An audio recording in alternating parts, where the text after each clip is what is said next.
Blair is from a company called Mercury Fund, and let's give him a warm startup friend welcome.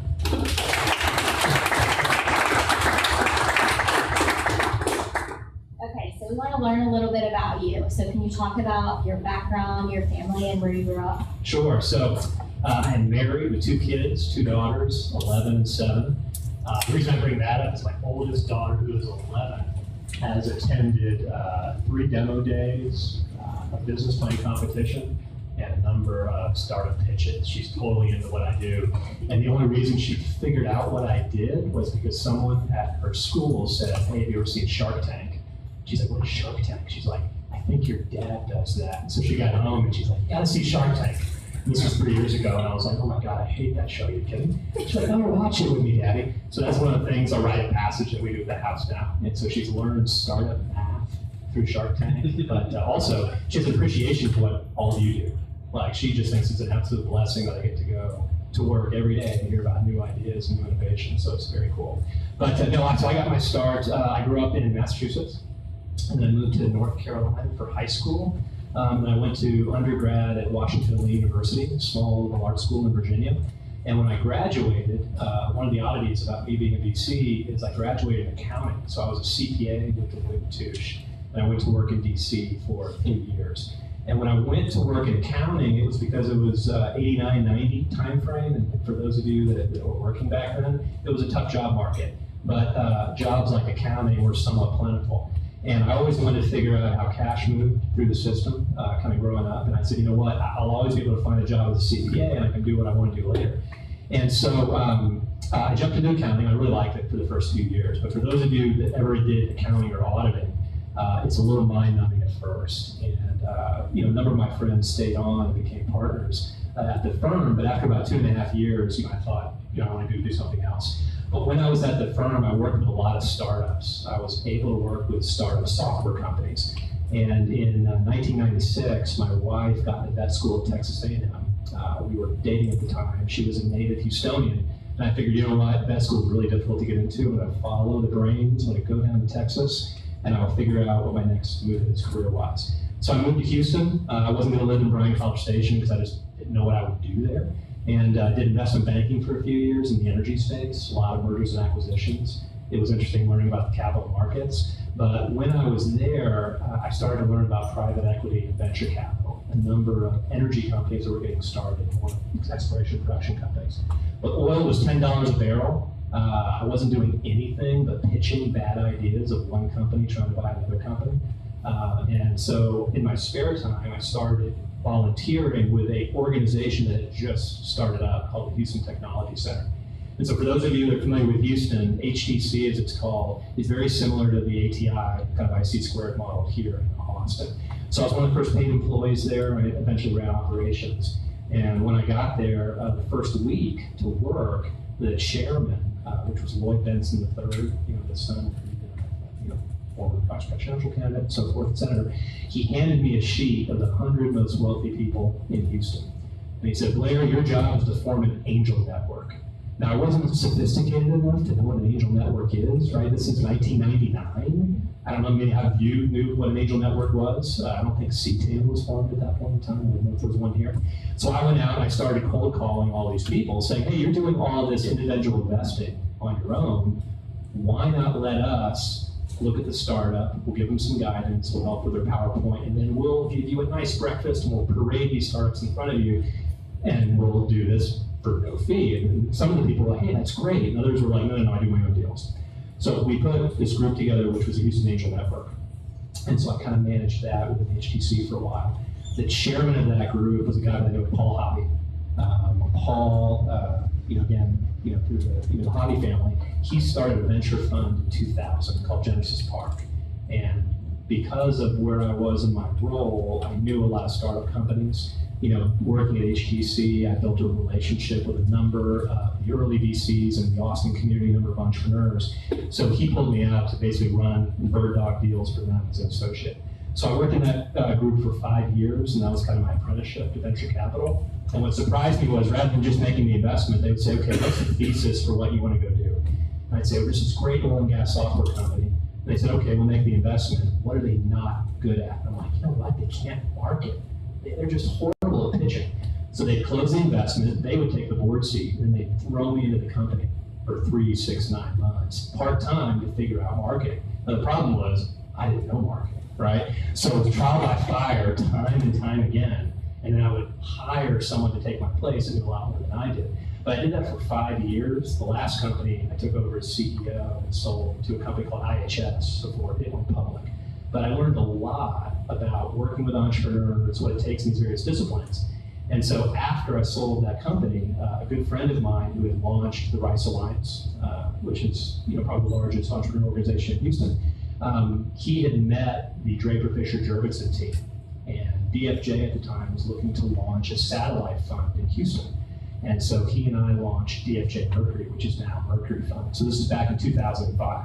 So if you remember the landscape in Austin in 2005, that was about the time that Austin Ventures started to do many more private equity deals than venture deals. They always did venture deals, but they saw the shift, and so they started moving much more up market and much larger deals. So our venture fund, we launched with the thesis that we would basically take up the void left by them in doing seed stage deals. So at that point in time, 05 through 08, we were easily one of the most active venture groups in Texas.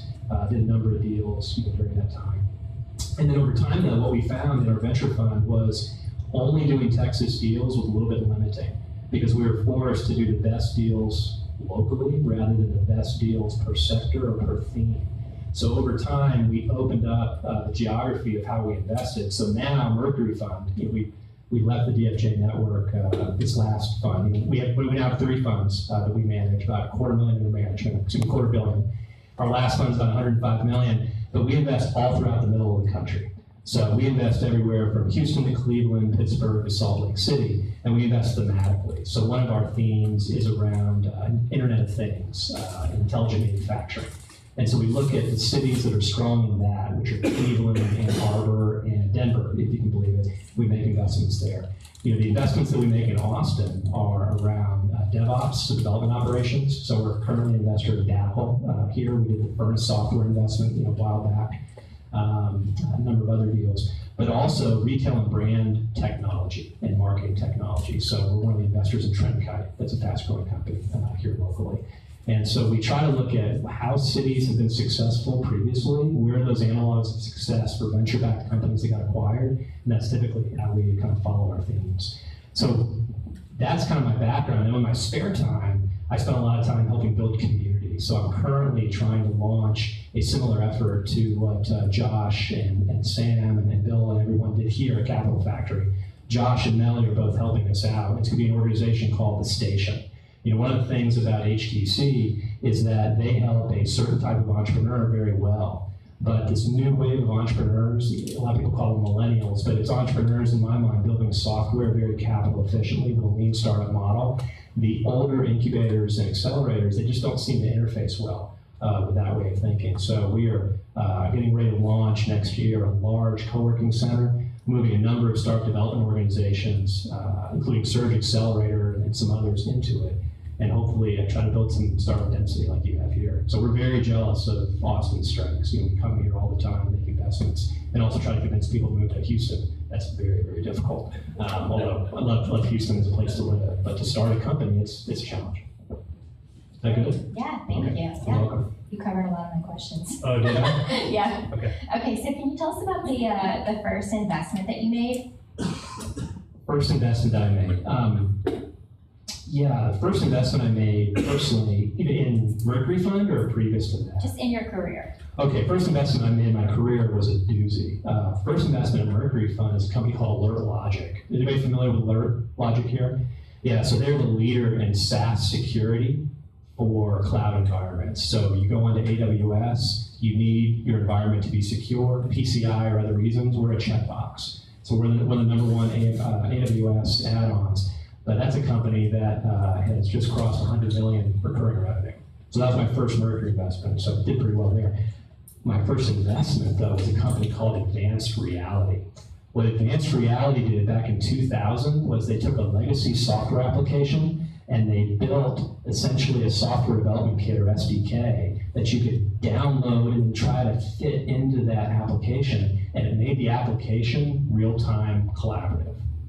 So they did this, and we had bolt-ons for Excel and PowerPoint. We had a bolt-on for the web. So think about how people collaborate now on Google Apps or other types of applications. This company was doing that back in 2000. And what's the problem with 2000? There were no millennials, right? Millennials are the first generation who wants to work collaboratively and sees the ability of doing that, both because of remote workers and everything else. So this company was way ahead of its time, and that's how I met my partner, Dan. He had spun out of Rice University. He was the interim CEO. My fund invested behind it, and we tried to resuscitate the company. It was on life support 2 or 3 different times. Kept on putting money behind it with different business models, but it eventually just didn't take. And I learned a lot of lessons there, but it was just a huge failure, just way before its time. So what did that experience, talk about the lessons you learned, what did that teach you? You know, it was more of a science project looking for a problem to be solved. It was a solution, it was a walking solution. And they tried to apply the solution first to a radiology application called Stentor, which was very popular for radiologists that were remote to look at radiographs and basically provide a clinical opinion on it.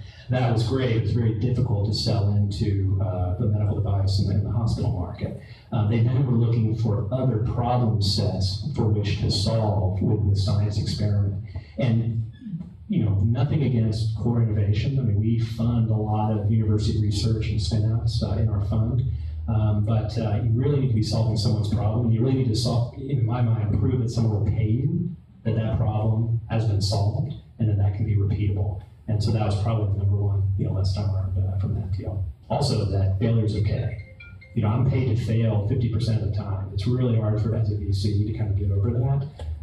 But those VCs that can walk away from their failures early and not be emotionally invested with a relationship with the entrepreneur and the team that you helped build, they tend to be the most successful VCs. And they may not be the nicest ones, but their returns tend to be much higher. What's the one factor that's been the most influential in helping you throughout your career identify which companies you want to work with? Like, do you base it on the team, the founders, their product? What does that look like? Yeah, it's great. So when I was working at the incubator HTC, I would bring in VCs and other entrepreneurs all the time to do a lot more than I did in helping them mentor these companies. And when I sat back and listened to people who had helped, launch Austin Ventures and Seven Rows and all these, these great funds, they always talked about team and people first. End of story. But when we launched our fund, for some reason, my partner Dan and I were like, you know what, we're going to go after product. We think product is the way to win. And I think a lot of entrepreneurs and a lot of VCs think that today, right? If you can find product market fit, that should be the way to win. However, based upon the success ratio of our first funds, looking at when we've needed to bring CEOs in, when we've had to do drastic means to resuscitate a company and what succeeded and what's failed, the deals that tech was right, people were wrong, they tend to not be the best deals in the fund. They tend to be the ones that fail early. So we have switched that. Look, your product market fit can be great, your product idea can be wonderful, but we need to have an entrepreneur who is a team player first and foremost. Now, we aren't like Andreessen Horowitz or other funds that say, we're going to fund the person who can take it all away. There just aren't a lot of analogs of that in the middle of the country. I mean, you get to different stages and people have different skill sets. We want entrepreneurs that want to stay with the business the entire time. And we tend to fund product or engineering-minded entrepreneurs because we think that's the asset at the end of the day, but it's that person. And so we really spend a lot of time developing the relationship where sometimes we may be ready to invest in 3 or 4 weeks based upon the product diligence and the market diligence and our customer calls. But we need to spend a longer time with the entrepreneur to make sure that the personality fit is right. And it's not just as the entrepreneur to raise their hand and say, I'm ready to move, let's bring somebody else in, let's bring my mentor, I'll move into a visionary role or whatever. It's when we're in the foxhole every single week for 8 to 10 years, right? I mean, when this entrepreneur spends more time with me than their wife or girlfriend or partner, that personality fit's got to be there. And so you would never necessarily pick someone that you're going to spend 10 to 15 years of your life with after a 2-month diligence period, right? You tend to spend a little bit more time, unless some of you have found a quick partner or a quick wife and got married in Vegas, right? The shotgun wedding. that doesn't work in venture capital. Partly because there is no divorce mechanism outside of removing you or stopping to fund the company, which means failure. And so if you think about it in those parameters, it all comes down to people. So people, and then do you tend to go towards people that have a certain type of background? Like, is it more technical in nature? Yeah, and a lot of people, I think, take the easy way out and say they need to have a technical or engineering background. Mine's been a little bit more refined than that. Like pure engineering backgrounds, I think, make great founders. But I think it's those founders that have transcended from actually coding to building product, right? And there's a difference. If we're investing in a platform that doesn't have any consumer or operational user interface, then fine, not a problem. If it's a big data platform, crunching numbers, doing things, that's great. But most of the time we're investing in companies that there is some person actually dealing with the software. And I think everyone's worked with great product people and everyone's worked with not so great product people. And I think a lot of engineers have tried to make themselves into product people. And I think some have made that leap, and others I think it's much more difficult. Because I think there's a sixth sense to product that few people have, and I've seen these people out there, and they're wonderful to work with. So that's the number one piece. Like if we can find an entrepreneur who's very gifted at understanding people, high EQ on the product side, and then they're an engineer, oh my God, that's great. And we take that any day of the week over a product person who is moving into kind of the business area. Because the business side of things is really secondary to us. You don't need to have a business person to sell software and get cash out of somebody else. We're big believers in that. We'll put that in place, but we really think that being efficient and just getting there with a product person who can present well or an engineer who can present well, and finding that product market fit and finding that you can actually get money out of people, whether it's online or in person, it's really the key. So how do these companies find you, or how do you find them? Good question. So we've been doing this now for 10 years, and I've been doing it for investing for 16. And so a lot of people know us. And so a lot of it just comes in directly through people that we've met through the years. We love second-time and third-time entrepreneurs because most of the time we're not going to invest in a business. We see 3,000 to 4,000 deals a year, and that's an actual PowerPoint coming through the system, not just people kind of shaking your hand. And we'll do maybe 5 investments. So the numbers are really low. But we love meeting people because people learn from their mistakes, and then we learn from their mistakes on someone else's dime, which is even better, right? It's great. Even if they have great success, if the deal doesn't fit our theme, and if the timing's not right with our fund or where the fundraising is, it's really difficult to kind of make that line. But if we haven't met you before, the best way to find us is typically figuring out who that warm introduction should be. So in Austin, it's either coming through somebody that we know at Capital Factory, or someone we know if you're more of a science-oriented deal, like at ATI or the UT system. It can be the accounting firms we've worked with. We've worked with all the major venture banks. And so those are the groups that when they call and they say, hey, we have a new client, or we've met someone that you should meet, that we really stand up and take attention. It's too difficult for us to truly take a cold email or a cold call seriously. And the reason is, if there's a warm intro where someone can vouch for that person's background, it doesn't have to work with them. At least they've worked with them on some instance, not necessarily long term. Those are the ones that we're typically going to say, yeah, we'll kind of dig in. Now, if your deal is a direct hit with one of our investment themes, we always want to know more about you, and we'll definitely take a call, or if we're in town, take a meeting. But it's typically that known resource of people. Now, another way that people do it, the most resourceful entrepreneurs, if they don't know me, or they don't know one of my partners, this is probably true of any VC fund that you try to get in front of, you figure out where they're going to speak, like this, you come, and then you come up and you try to get a business card, and you say, hey, I'm working on something interesting, I saw some investments on your site that are similar. Are you still interested in that investment thing? The other way is going through our site, finding the companies like AlertLogic, and then reaching out to the founders of these other companies, whether they're Austin, Houston, or otherwise, Ann Arbor, or Boulder, or Denver, reaching out to those entrepreneurs and saying, hey, because entrepreneurs always want to help each other out, right? As a VC, I always want to be responsive, and I always want to give advice. It's just difficult for me because of the amount of email and LinkedIn and Twitter requests I get all the time. But entrepreneurs typically will always help someone else. And so going to an entrepreneur that's already in the portfolio and asking, hey, what's the best way to get in front of Blair or Blair's partner Aziz Golani or someone else in the portfolio or in the fund? That's usually the best route.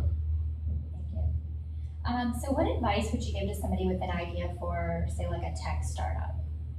So software specifically, it's probably the same advice that any startup that says comes to Capital Factory or enters an accelerator gets.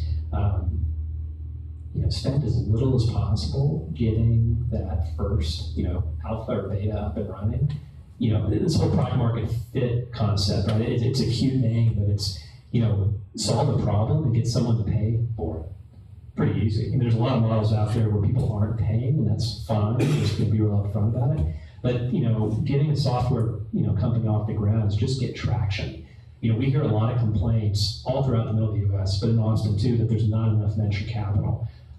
We kind of push back and say, well, look, there may not be enough seed venture capital, but the later stages of venture capital are really looking for traction, right? The seed investment really backs the person, they back the idea, and they give guidance around how to get that traction so that then someone like us, who's more traditionally a Series A investor, will come in and invest. But getting that initial market traction is key. What we look for more than anything in our SaaS startups, we do about 70% investment in SaaS and software. That SaaS, we have about 5 SaaS themes, but none of them are direct to consumer.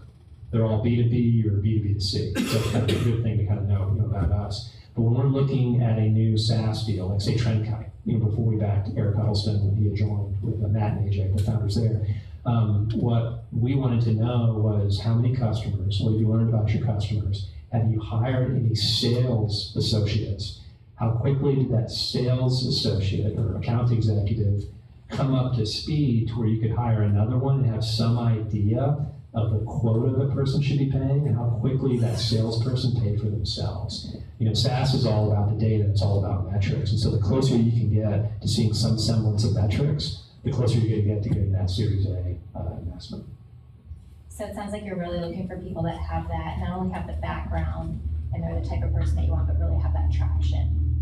Yeah, when we first started the fund, we were all about seed investing, and we'll still do, maybe 8 to 10 seed deals per fund, and half of those will transform into Series A investments. But they really have to be a direct fit in our theme and be an entrepreneur that we've known before. The great thing for venture investors in this environment, kind of a bad thing for entrepreneurs, is you guys have so many options for seed capital, right? You have AngelList, you have all these other crowdfunding platforms, you've got all the angel networks that exist in Texas, you've got the Capital Factory program, you've got a number of smaller micro-sized funds that want to invest in those seed deals. Because there's so much seed capital, larger funds like us and the bigger funds, we tend to wait for the market to determine the winner, not the seed money. The seed money just gets those winners noticed earlier because the data starts to show itself, right? It's the signal from the noise.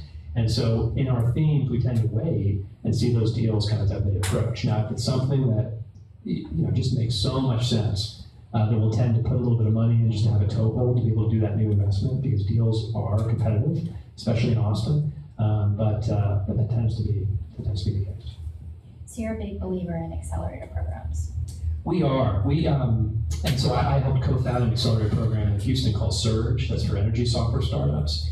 And we've been really active in helping to back accelerators, mostly financially, but also as mentors and so forth. So we helped back a group called Accelerate Labs, which is now Techstars Chicago. We were one of the few venture firms to cut a check for Techstars Austin. Really excited when Techstars came to town. We believe accelerators are great, not necessarily because they take a company and kind of launch them, but they take individuals like you that are looking for help, mentorship, and support, and they put them through a personality profile. The data that we get from mentors and accelerators about you guys is awesome. Who's easy to work with, who pivoted without losing a hitch, who's there working all night, who's resourceful, who really needs some assistance, but it's a diamond in the rough. And those are the things that we're looking for, because again, to us, it's all about the people. Because your deal either fits our theme or it doesn't. You're either going after a big market or you're not. And so once that is determined, and once we have an understanding of how much capital you want to raise, then it's all about, is there a fit, right? right? Is there a fit between my personality, one of my partners, and you? And those accelerators in that 3-month period, you can tell a lot about people. I mean, it's like watching a reality TV show. I mean, you can sit back and watch that reality TV show and be like, I would not be that person's friend. Or, wow, that person's someone I want to get to know. Or, you know what, we would probably butt heads. And it's less about, it's not bad people versus good people, it's all personalities. Like, there's other VCs out there that know a lot more than me and are a lot more successful than me, but the more important thing is their personality is different. And so depending upon the way you work and the way you interact, right? Are you a person that needs to be on the phone, who needs to vent once a week? Are you a person that wants to text? Are you the type of entrepreneur that will text or message me in Slack, and before I can respond, you've sent 2 other complete diatribes to where my mind is racing, right? I had to learn how to respond that way. And not only one, but I've got like 6 or 7 kind of going on at once. And so there's some VCs that won't put up with that, right? They want a meeting, they want a call, they want this. There's others that are just totally relaxed, even more so than me. And so you gotta kind of find that fit. I think that's the most important thing in finding that capital partner. So it sounds like you're pretty hands-on with the companies that you work with. We are, and for us, I think a lot of VCs say, hey, you have to be hands-on because it's part of your investment. There's goods and bads of that, right? Everyone's heard the stories about VCs that are too hands-on, they're almost micromanaging. When a company is at the seed stage, we try not to be that hands-on. Like, we're there to make intros, help build teams, do those types of things. But the only thing in our mind that can help a seed stage company is the market. And so having a monthly board meeting with financial projections and all of this rigmarole that a board puts you through isn't that helpful if you haven't defined that the market wants your product. And so the market is going to drive you in all these gyrations, right? They're going to determine pivots, not VCs. So we want all that to be worked out, at least to a degree, before we get involved. But we do get very, very active. One of the things that we're able to do as being a fund with a larger region than say just local is we've just got great access to companies and corporations and knowing what they want to buy, what they want to buy either as a product or what they want to buy as an acquisition. And so we want to help a company when it's really helpful to get in front of P&G or Kroger or Macy's or advertising agencies or GE or those other types of groups. And early on, it's sometimes difficult to navigate those bigger groups. You need to find the early adopters.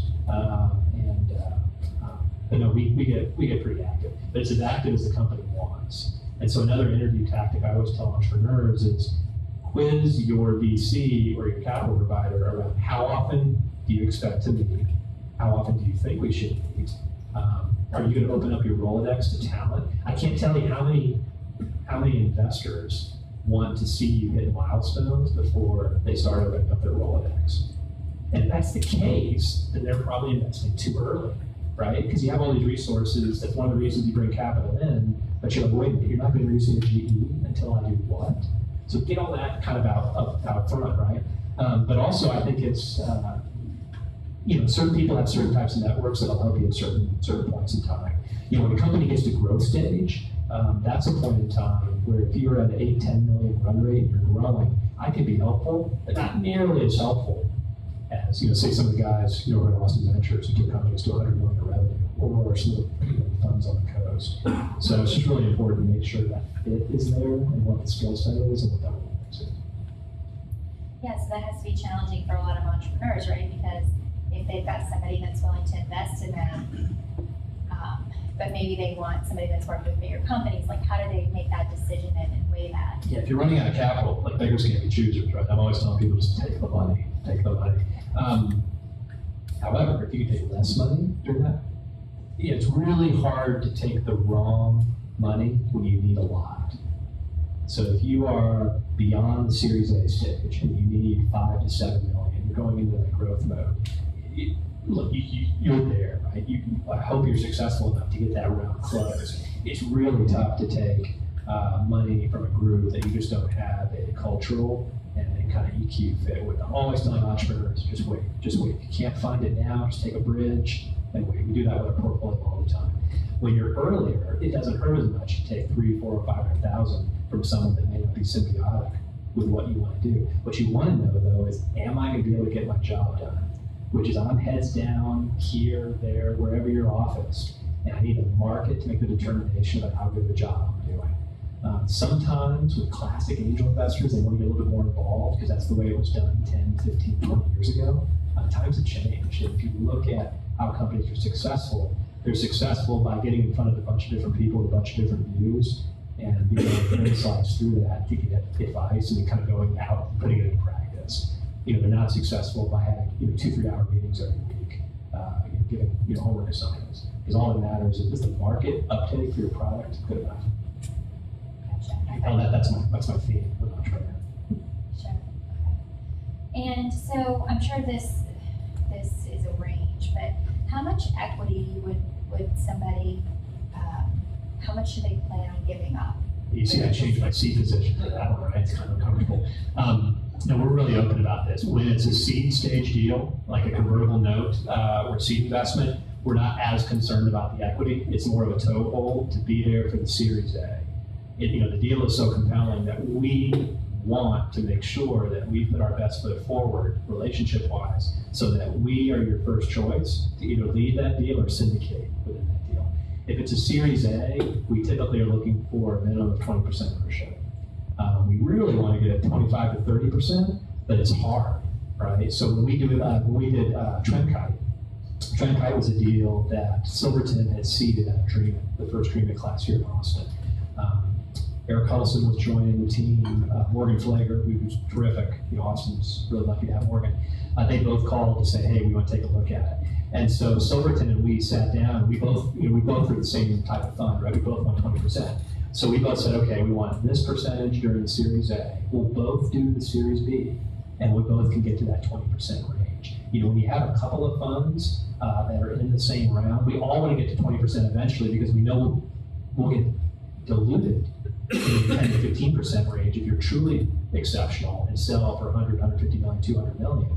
Because what we need is we need every deal, and you've heard this before, to be a 10x type of a deal, right? So if you look at fund economics, you take 10 investments that I'll make in my fund, 3 of those are going to fail, no money back. 3 of them, you may get your money back up to about 3x, and so the last 3 to 4, you need to have be 10x returners. If we do that over a 10-year period, we give our investors around a 20% net internal rate of return.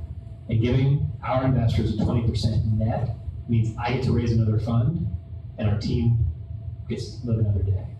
And so one of the things that entrepreneurs, if they're not familiar with it, that's an oddity, is if an entrepreneur comes in and says, look, I can give you a 3x return on my deal, almost guaranteed, we will still walk that deal because we need every company to have the potential to return 10x because we know only 3 of 10 will. And so I think funds get in trouble when they start looking at lower return thresholds because those return thresholds are going to happen regardless. But when you do that, you're cutting into your overall return. And I think that's why a lot of venture funds, they just don't return very well historically. Now, over the last 3 to 4 years, they've returned exceptionally well, especially on the coast because of all these unicorns and these SaaS IPOs. But even that is coming back to earth. Thank you for that. Sorry, I need to. Oh, no, it's fine. It's fine. But it's always interesting because that's what every entrepreneur wants to know, right? Like, yeah, you get along with me, you're going to help. How much you can take, right? That's the number one thing. I always tell entrepreneurs, every single round you do, expect to give up 20% to a third every round, even your seed round. So if you do 3 rounds, it's just a third, a third, a third. And everyone's like, well, what's the difference between 20% and 30% or 33%? And I'm like, demand. If you have a lot of demand, you can get that down to 20%. If you don't have a lot of demand, you go about a third. And that's just very, very consistent. If you're dealing with angels, they may be less price sensitive because they don't have the thresholds in order to make the returns work on their overall fund. And then somebody wants 40, 45%, you gotta scratch your head and be like, wait a minute. That's just not typical. You're taking too much equity away from the founders to make it worth their while by the time the equity comes along. But there's a balance, and so historically it's done around that 20, 33%. And that 30%, it's not just me, it may be me and another fund, depending on how much money is being raised. So the other part of how you're seeing deals structured, what do you see as the breakdown in ownership and equity between if there's a CEO, a CTO, investors are involved, and then there's employees and a development team? Yeah, it all depends on who the founder was. So if you take a product or engineering based founder, when they bring a CEO in, at the Series A. So you raise anywhere from 2 to 5 million. Series A's in Texas are still at 2 to 3 million. They're still small on the coast. That CEO a lot of times is going to want somewhere between 5 and 10%. Again, the range is based upon the demand for the deal. If it's a hot deal, we've got CEOs for 5% of the A. If it's not, it still has some things to learn. It's usually 8 to 10%. A lot of times, entrepreneurs will bring that CEO in prior to the round, because with a lot of VCs, they want to see that business leader, that proven CEO in, and a lot of times the CEO will say, okay, I'm going to negotiate my equity prior to the A. I will help you get the A on board, and then here's where I'm going to be pegged in. That's happened on a number of occasions. So that was the case at Trendkite. There was a deal called Furnace Software. Many of you may be familiar with one of our first deals here in Austin that Larry Warnock led. Daniel and Robert, the founders there, brought him in, and it was essentially an equity, kind of post that A. What I always tell entrepreneurs is after 2 rounds, right? So you do your seed round, put that aside. Doesn't really count, it's too small. So that seed round typically will convert into your A. If your A round is 3 million, typically that 3 million will come in and will get 30% of your company. And so the next round, where you want to raise 5 to 7, hopefully that'll come in, say, a 15 pre, hopefully a 20, but you're giving up again, and you're giving up somewhere between 20 and 25% of your company. As a founder, where you own 50% or more in the beginning, you really want to own at least 15% at the end. Now, there's always the exception of the Google, where you own 4 to 5, but it's of a massive pie. But I always tell founders, protect yourself, because you want to own around 15%, otherwise, was it worth it? And the thing I find, though, is when people are starting companies, it's typically first-time founders, they'll split the pie so many times early that after that Series A, right, the Series A is coming in at 30%, so then you have 20% as your option pool, and then 50% to the founders. If each founder has 25%, if you have 2 founders, that's okay. You should end up okay. If you're doing a good job, your VCs will not top you up totally, will give you more options along the way. But if you have 3 founders, and all of a sudden you're at 17, or 4 founders, and you're at 11, 12, or heaven forbid 5 founders, there's nothing wrong with having 5 founders in a company, but what happens is people tend to leave. They tend to leave with vested shares. You gotta bring more shares into the picture in order to bring people in. And as a founder, you end up being bitter when you've built a $100 million company, because at the end of the day, you got 3%. Wait a minute, I'm the one who actually stayed the entire time, and even after getting topped up, I'm only at 3. So I always warn founders, and we tend not to do deals that have more than 2 founders, because there's always that issue. But that's not to say if you have 2 founders and then you bring a CTO on, who you consider a founder, but it's how many people have big chunks in the beginning, so they're the ones that have the most skin in the game, and they need to be there at the end, and we want to be happy. Like, there's nothing worse in our mind than a company sell for over $100 million, and the founders walk away unhappy. Right? It's one thing about the employees, because I think employees a lot of times, if it's their first or second deal, if you get a quarter point or a half a point, you think that's going to be worth something. Your expectations may be less than the founder itself. But even then, I think employees at these startups just don't get paid enough when there's a great outcome, because there's just so many venture dollars that have to come to these deals in order to get to the exit. Sure. Okay, one more question, and then I'm going to open it up to the audience. Okay. So how would an entrepreneur in a startup company position themselves best for an exit? Good question. Early on, or after they've been doing it for a while? Can you kind of touch on both? Yeah, sure. So if you've been doing this for a while and you've raised seed capital, the thing we're always preaching to our entrepreneurs that we put Series A money and beyond is we have this whole concept of biz dev to corp dev. We always worry when a startup hasn't been having strategic discussions early when they're not for sale. Because by the time you either need to drive a sale, either because your investors are pushing for it, you get tired, or there's some other reason, you haven't built up this Rolodex of companies who know what you're doing and will talk about it behind closed doors. Case in point, I really want Trendkite to be in front of NASDAQ and a bunch of different companies out there that are doing interesting things. not only to put partnership opportunities, but when a company out there is talking in a strategic boardroom about saying, you know what, we really need to innovate. We need to have a product in this category. Who knows of anybody? If you're not one of the first companies mentioned, or if your page rank isn't up there, then you don't even become part of the conversation. And the worst thing in the world is to have the best product out there and not be known because you haven't spent money on marketing, which most teams don't do in the early days. But the way you get around that is once or twice a year, getting on a plane, getting in a car, and going and visiting these companies who you think would be good partners, either for real or kind of for real. And you've got 10 to 12 potential suitors that you could see, is there a fit for me and my team there? Are they interested? Most of these groups that are really interested by year 2 will say, are you interested in strategic investment or a strategic alternative? And it is amazing, the companies that do that, they end up with much better outcomes because there's optionality at the end and you get people fighting for it. Whenever a company wants to sell and they need to hire an investment banker and they need to run a process, and that investment banker is calling people out of the blue, unless your company has phenomenal metrics, is known to all because of your online presence or your earned media presence, or they just happen to get lucky with a strategic initiative within a Fortune 500 company at the same time it's being called, which never happens, you're just kind of dead in the water. The other thing too, go back to the early stages.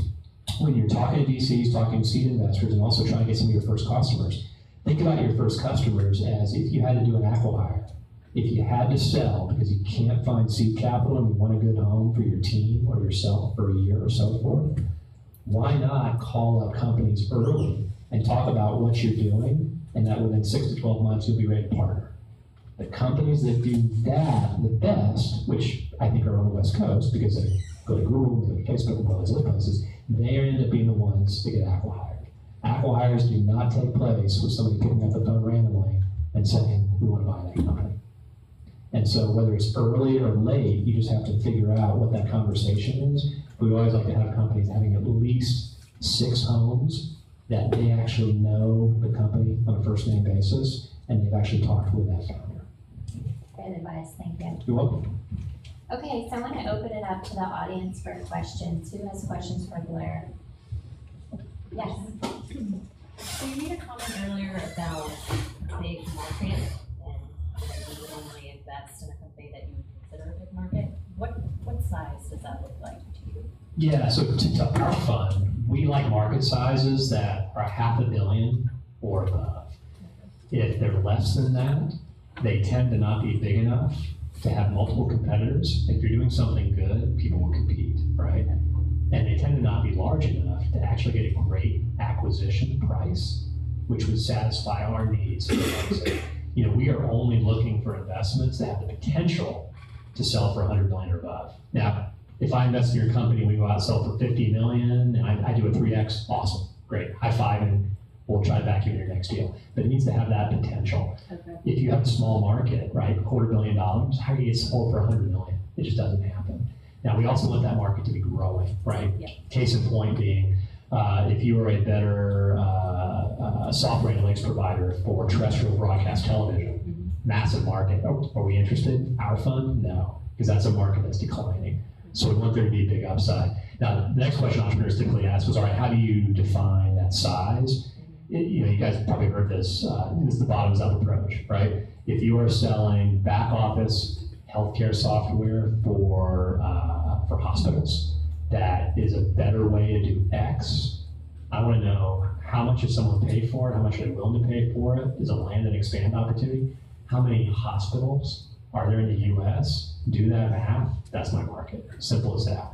And that's typically what we run through. And if the entrepreneurs have all that data, we tend to do it ourselves, but that's the number one thing we really want to know from an entrepreneur. And a lot of times your opportunity is emerging, but even something like, say something emerging like Slack, right? When Slack went out to raise venture money, it looked at the market for collaboration tools. And that market was a little wonky, right? There was SharePoint and some other things. But everyone knew it was more than $1 billion in sales. So if it's big enough, you can basically point to it and say, I'm going after that. All right, awesome, massive. But when we did a TrendKite investment, how large is the market for PR software that aggregates earned media mentions? So we had to look at PR as a whole and the spend being done there and how how could we be efficient, and we'd have to lob off, some of that. So there's different ways of getting around it, but we like $500 million. Now, a lot of funds want $1 billion or more, and even now, a lot of later stage funds on the coasts during the whole unicorn era, they want $10 billion or more. They say, hey, look, your concierge service that you're putting together to deliver food, it's got to be $20 billion because we want to go for it, and we want the markets to be able to sustain $1 billion valuation on this massive $30 billion market. So it's really all about what you're doing and the niche that you're in. But I would say for the venture firms that are active in Texas, that $500 million to $1 billion addressable is what they're looking We're at 34 billion for alternative health. for. Perfect. Yeah, $34 billion, there's no calculation needed. So. Okay. Yes.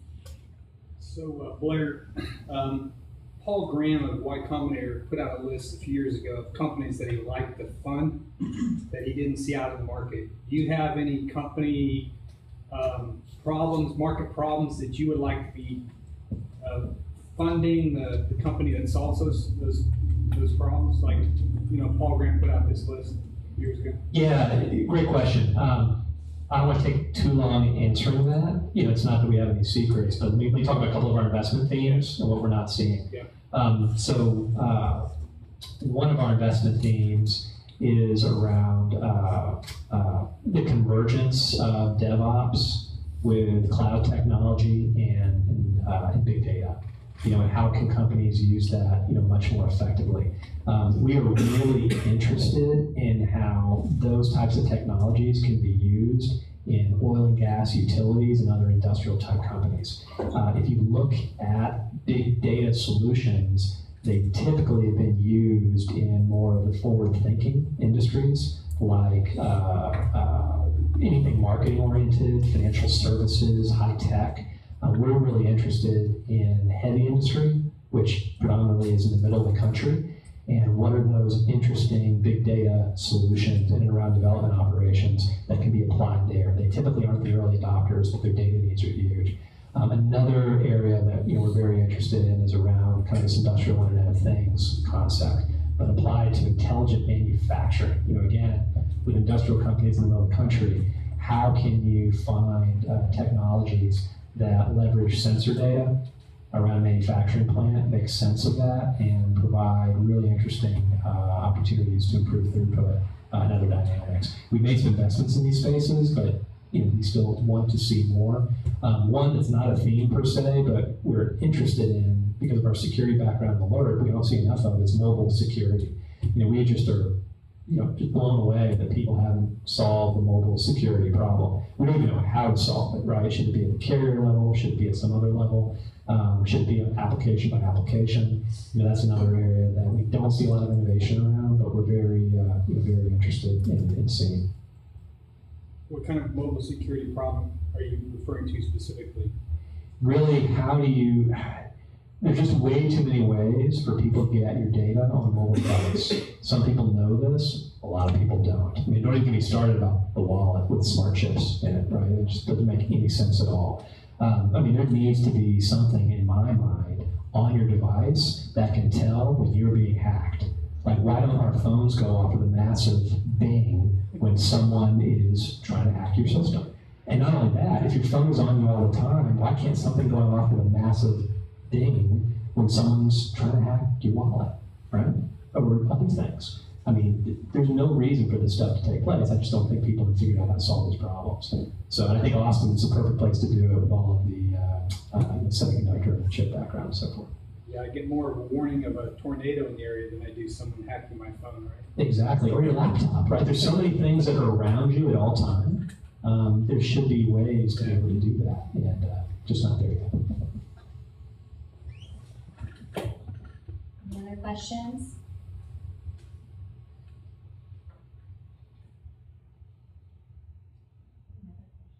Sure.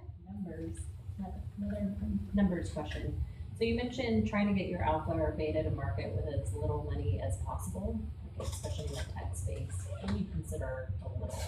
Because in the dev world, it doesn't get you too far with a lot of... Yeah, this is the challenge, right? When I say that, I'm somewhat cautious, because if you can raise $1 million, get your product out there, awesome, right? We're not going to ding you because of that. Where you may get dinged is that then needs to convert into a round. And are you willing to have a valuation that gets us 20% that Series A with such a large convertible bridge? That's really how to look at it. Now, backing up, you want to dilute yourself as little as possible. When you think about that alpha, right, you haven't necessarily gotten money out of someone, but you have this proof of concept up and running so you can then go and start pitching to people. It's tough, right? People in engineering disciplines have a leg up because they don't have to pay for it. What I always tell people is, look, you can outsource your dev during that period, but you better bring it in-house because no one will give you your Series A unless you have all an engineering talent internally. When people go out and do that alpha, 50 to 100K is what we think is reasonable and kind of makes sense. These seed rounds with these convertible caps, 250 to 750, once you get to $1 million, it starts to become a little unwieldy. We have no problem with a bunch of investors being in there. It comes down to the dilution aspect of what you're doing. And most of these seed rounds, they aren't enough to get you to where you need to be most times. And so people do C pluses, and so they're doing these bridges on top of bridges. And a lot of times, like with VCs, if there's that much complexity in your cap table already, we tend just not even to look at the deal and just walk away. And it has nothing to do with you or the product. It's just too complicated. And if we're seeing 100, 150 deals a week, we'll just wait for something that's a little bit cleaner. So we always tell people, look, if it's taking you $1 million to find a product market fit, you're not going to have the same problem, or the right problem. Yes.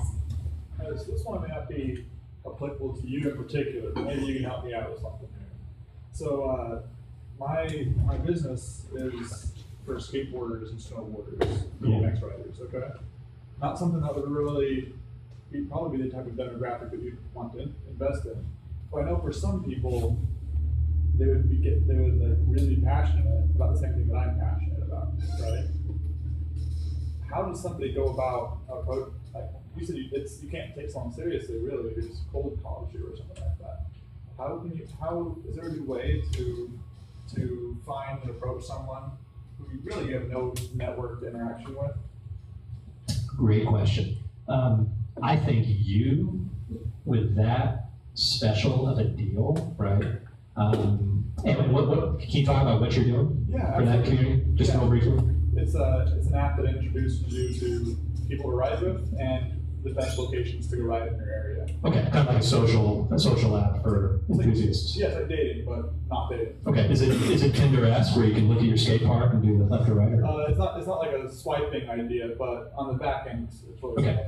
So I think AngelList has been the greatest platform for entrepreneurs like you to find people who are searching for deals around certain affinity groups and certain types of entrepreneurs. When you put your deal out on AngelList, odds are if you don't have an angel already, and there's certain angels that kind of lead these syndicates, it's gonna be tough to get funding, but that is the cold call, right? And they've allowed for people that don't have a large Rolodex or kind of first-time entrepreneurs to put the deal out there and then blast a number of people who basically want to know more about your deal. So people who are interested in consumer products or sports and recreation or social, a number of things would kind of fit that category. So it's a perfect opportunity to go and do that. The other thing though is I try one of the crowdsourcing sites like Indiegogo. Because what you're doing is a passionate fan base. The biggest question, if we did consumer products, right? Let's not consumer products, more consumer software. Sure. And if we did social, okay? I would question your business model by saying, all right, how many people out there would actually want to use this? And you'd come back with saying, well, hey, I've got 10,000 people through a beta just in Austin alone. I'd be like, oh, that's pretty sweet, cool. But if people really want this, the greatest market leveler known to man is crowdfunding sites. Get people to build your product for you. If it's anything that's a wearable or things like that, we always question why entrepreneurs don't go that route. I think a lot of times you're nervous, right? Because if the market doesn't respond positively, you're kind of done, right? But if they do, you're not diluted, you've built up your market, and you can kind of learn mistakes on someone who's buying your products and they go rather than your investor. So that's the way I would take your product to market. So can I follow up that with another question? Yeah, please. So you were also talking about how you should be thinking really early on and networking with folks for your exit strategy, whatever that may be. So would it be a bad idea, instead of looking for particular angel investors, to be talking with companies that this would be a good part of their portfolio to have? I definitely would, and I think, and even reaching out to people like Tony Hawk, right? Reach out to these people in that community and say, hey, I'm doing this. Here's the traction I've got, or here's the interest. I'd love to get your feedback on it. And if we get to a certain size, would love to look at you as a partner, either as a sponsor or doing something at events, you name it. Look, if you think about where you're headed, there's little, if any, innovation in that area, right? So all of these companies that sponsor skate meetups and other things, I would think they'd be all over this. Or what you would learn is they would probably respond and say, hey man, awesome, however, there's 4 other companies out there doing this, and there's one we've partnered with, so we can't partner up. And so you may learn more about competition than you know already. Sure, thank you. You're welcome. Yes. Just quickly, I was wondering, when you decide that you want to invest in a company, how does that process usually go for you in that company? Do you find that you go to a kind of a formal pitch relatively quickly, or do you find that there tend to be a lot of informal meetings leading up to that? And do you like a business plan, or do you prefer more just a pitch deck? Just a little bit on that kind of experience. Yeah, great question. Most of the investments that I personally have made have been off of a very casual introduction where someone has either introduced me by email, and I'll set up a 15, 20-minute time just to get a sense of it. What I will say too, though, and I know a lot of VCs feel this way, don't be shy about sending your PowerPoint beforehand. PDF it up, right? So they can't jack around with it or take some stuff out of it and use it for other companies or whatever. And again, they're not trying to steal your idea. It's just a lot of times you have better presentation skills in our companies where, oh wow, that's awesome. PDF it up, right? Keep all your stuff, but then send it over and then let them use that as a way to do Q&A. The best way to get my attention is stopping me at a thing like this and saying, hey, I think I have an idea of your themes. I'm doing this. Is that interesting? And I'm like, yeah, that is interesting. Let's talk about it for 20 minutes. Send me over whatever deck you have. You can't embarrass yourself if your deck isn't polished enough or if your company isn't farther enough along. VCs want to know about stuff early, especially those of us that invest at the early stages, because we want to see where you are today, what your questions are, how resourceful you've been, and then how we can help, right? Because if you're within my theme, I want you to get to a good point so that I can invest in you. I'm not trying to say no. I'm trying to say no quickly because I have a lot of stuff on my plate. But if you're in my theme, I want to do a deal. So I'm kind of like, hey, you know what? I've seen this before, and you should check this deal and this deal and this deal, which will be helpful. But then think about this, because if you solve this problem, if you can extract this out of Kroger, out of Walmart, then it'd be really, really interesting. And then you'll come back to me with, that's great, do you have an intro that you can make for me? And potentially we'll do that. And so when I'm actually working with an entrepreneur, free of charge, doing the same things I would do after I've invested, that tends to lead to an investment if the data is positive along the way. And the reason I do that with stuff in my themes, a lot of people are like, gosh, it must take a ton of time. It takes a ton of time. But if I do that right, I can see how you and I work together, but also you're not gonna go anywhere else, right? If I've already done the good work, you've done the good work, and you know there's a fit there. You may talk to other people to keep me honest on pricing, but price doesn't even come up in discussion. And so those tend to be the best deals. They tend to take 6 months to close, because there's a process to that. But again, just like your exit, right? You never want to call me when you need money in 3 months. You want to call me 9 to 12 months, and you want to call a couple of these, right? You want to find Blair in every fund that you think you are copacetic with.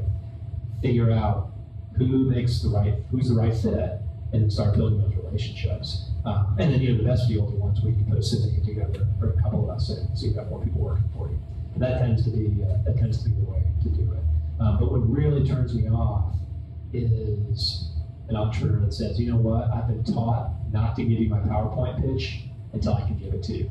Because let me tell you, when you're on the phone with me, I'm not going to give you the PowerPoint pitch. I cannot sit through 20 to 30 minutes of presentation, right? I'm just like you guys, attention deficit, cannot do it. Not only that, I've seen so many pitches, you're going to tell me something, but I'm going to have other questions. And so it's going to be much more informative if I can interrupt you along the way. So why not just give it to me, and I'll have my questions prepared, I'll do my homework. And then you'll say, hey, and the other thing too, right? This is a great test. Think about this. If you do that, And I get on the phone, and you're like, well, you've read my pitch because you asked for it. What questions do you have? What should I focus on? If I go, oh, well, why don't you go ahead and give me a pitch? It shows that, I'm not that interested. Or it may show that whatever else. I mean, it's not this sort of rude, but it may be, all right, he may not be that interested, or he's just being rude. But if I've actually read it and I have questions, I'm like, hey, let's go to slide 3.